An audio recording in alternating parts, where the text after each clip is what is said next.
How do we do dog training when we don't own a farm in the hills of Perthshire? Hi, my name's Charlie Thorburn. Welcome to Mordor Gun Dogs, or not Mordor Gun Dogs. I'm in Kinross, a little house in Kinross. And I'm just going to show you how we would use our techniques of training, etc., when we're not surrounded by fields and space. When in fact we've got house there, house there, house there, a load of houses over here.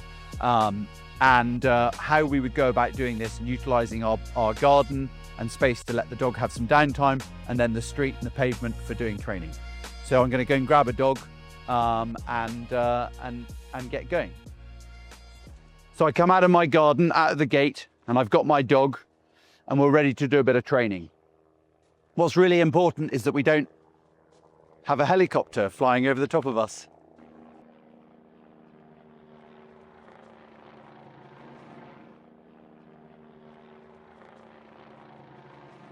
So I've got my little dog and I'm ready to go training. Now, one of the things we constantly hear from people is, oh, so I go for a walk, I take the dog down the end of the road and I go to the park, or I take the dog to school. And I repeat myself so many times because it's really, really key. You can't take your dog out training if you've got an ulterior motive. If you're trying to get to school to pick up the kids at 3:15, you can't be training your dog at the same time, because something's got to give. And it's not going to be leaving the kids at school. It's going to be forgetting the dog training and making a rush to school. So when we're trying to do something, we're going to go to school to get the kids. We're trying to go to the post office to post a letter. We're trying to meet someone for a coffee. We don't do that at the same time as training the dog.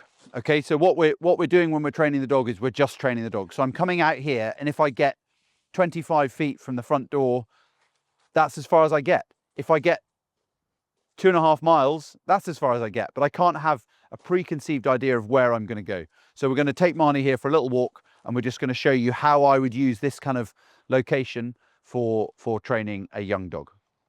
Heel. So I'm walking her along the pavement. She's pulling ahead a little bit, so I just turn around. I go along a different pavement. I do a bit of work on the grass. I'll maybe go loop myself around these cars. Heel.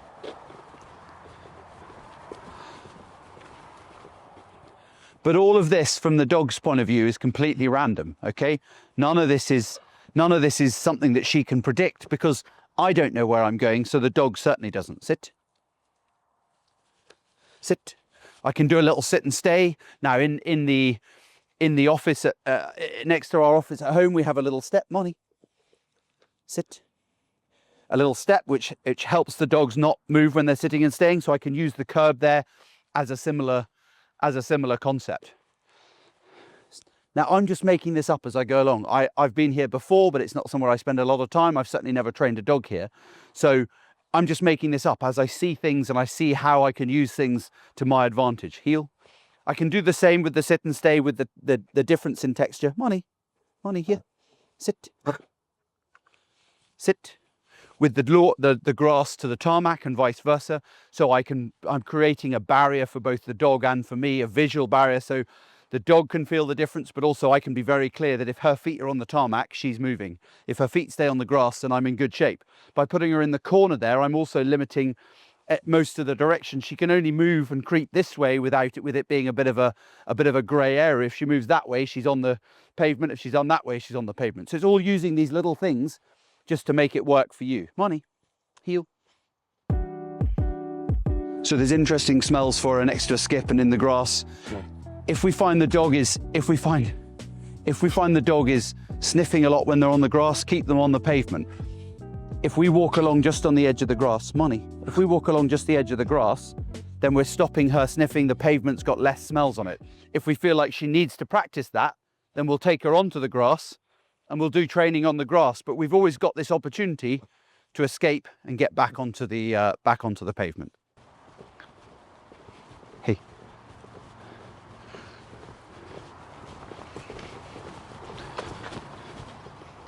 We've got more cars that we can go around, more changing directions, more things going on.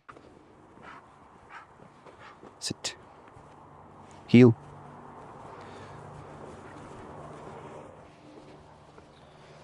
So the whole point is that I'm not going anywhere particularly, I'm just walking randomly, and the dog's learning that they can't start making a decision about where we're going. Sit. And as soon as they start making a decision, I change direction, I change tact. So we don't need a big field, we don't need lots of space, we don't need lots of land. It's about using what you've got and using your imagination. We've got more curves here, we've got some steps down to our neighbour's house. We could use them for sitting and staying. We've got lots of different things going on. We've got a car leaving just over here. Sit. So there's lots of different options, lots of things to test her with. And we're only 30 metres from the house, and we've already done quite a lot of training. So she's done okay. She's not done great, but she's done okay. So what do now? I go back to the garden. I let her have a bit of downtime. I maybe throw a ball, do some recall, some off-lead stuff just in the little garden. And then I come back out and I do more training. So we've maybe been out here for 5 or 6 minutes. We're going to go back into the garden for a minute or two. Then we're going to come back out again. Heel. So we just bring her back into the garden for a little bit of downtime. There's a bit of lawn here. She can have a little pee. We could throw a ball. We could do a bit of recall. Money, come here. Good girl, Money. Good girl. Good girl. Good girl. Good girl. But just generally having a bit of downtime, so she's not like heel, sit, behave, getting correction, etc. She's just getting to be a little bit of a dog. Sit. Sit. Now, just because we're in the garden doesn't mean that the training is done. We can still do sit and stay. We can still do recall. Heel. Sit. Sit. We can still do little bits of training, but it's important that we also allow her just to be a doggy and have some fun and play around. Come on, Money. Go on then.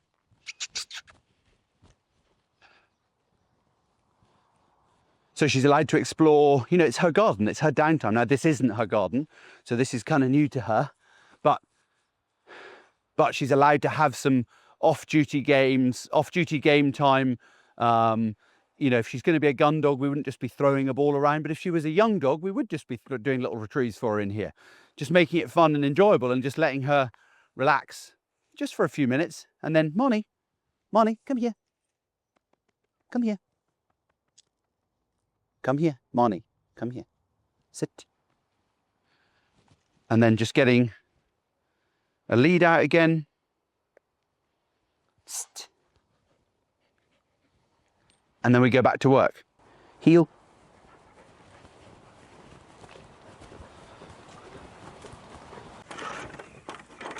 Heel.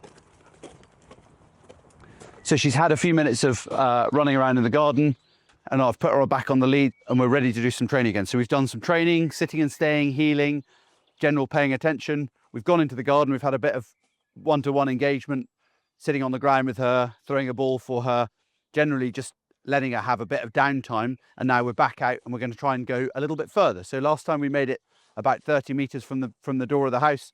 Now we're going to see if we can go a bit further. But it's not, the challenge is not for you, the challenge is for the dog. Is can the dog cope with going further? Can the dog do well enough and behave to go further? Not, oh, let's try go further and see what happens. We'll only go further if the thing's working, if the dog's walking to heel, if the dog's paying attention. And at any point we come across a problem, another dog, an aggressive neighbour, we turn around, we cross the road, we change our tact. We've always got to be ready to improvise. Heel. Hey. So Marnie just starting to pull towards the lamppost there, so I just correct her. Now I might cross the road, I might go somewhere else, but this time I'm just gonna correct her and keep walking. Hey, heel.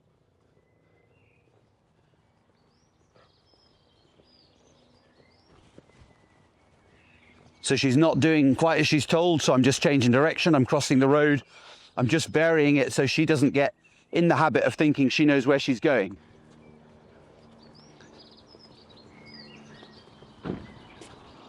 Slowing down, changing my pace.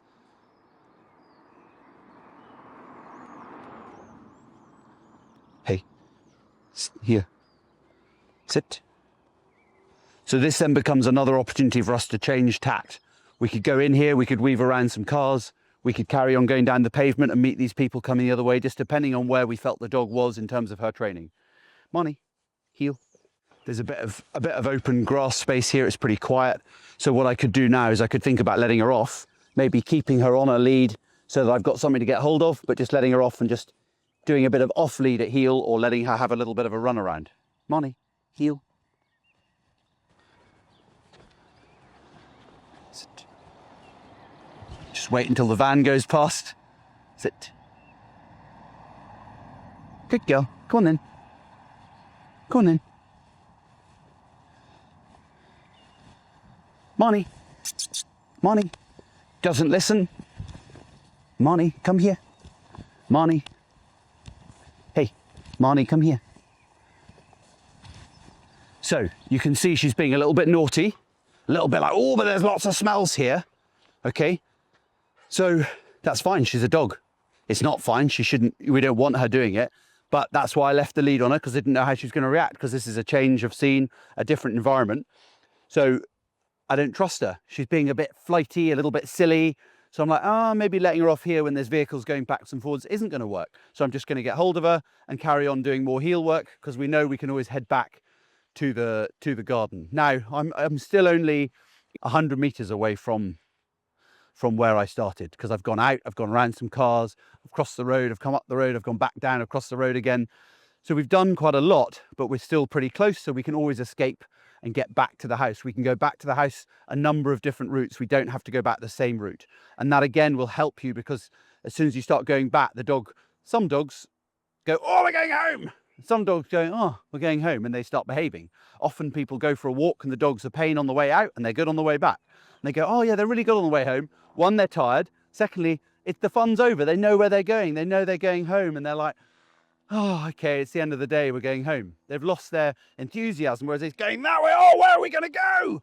Their enthusiasm for going out on a walk can be changed just by turning direction. Now, if you turn direction a lot, then you confuse them, and then they start to just kind of go, well, I don't know whether we're going to have fun in the park or walk to heel around cars. So they stop trying to make it up themselves, and they start paying attention to what I'm actually doing.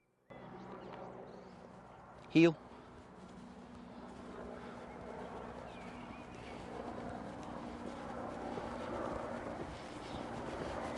So we've been out once. We went round very close to the house, went round the skip and various bits and bobs, did some sitting and staying in the little cul-de-sac. So that was a safe zone. We're on the edge of a bit of a, not a busy road, but there's things coming past at 30 miles an hour. So we've got to be a bit more careful. If I was going to do a sit and a stay here, I would walk into the road. I can see both ways. I know I'm in control. I know she's safe. I'm leaving the lead on just in case I need to step on it. Sit, even though you can see her sit and stay is pretty good. But we don't want to push it. What people do wrong now is they go, oh, but she's doing really well. I'm going to keep going, rather than going, she's doing really well. I'm going to go tick, I'm going to go home, let her off again, and then restart the whole process. I know it's probably more interesting for you to keep walking and going around the block or something, but it's not about interesting at the moment. It's about the dog. It's about dog training. And it's about thinking what's best for the dog. And what's best for the dog is coming out, doing a little bit of training, going back. Coming out again, doing a little bit of training, go back again. So you've always got that ability to go back. And so you're not going back because they've been naughty. You're going back because they've been good. You're going back and playing in the garden because they've been good. And this is the bit that people seem to get wrong. It's like you keep going to failure. No, no, no. You keep going to success and you stop before you fail. You stop before she gets it wrong. She had a little go on the grass here. I saw it wasn't going to work, so I stopped straight away. I didn't go, oh, well, maybe in a minute she'll get better. Or maybe in a minute she'll run across the road and chase a cat.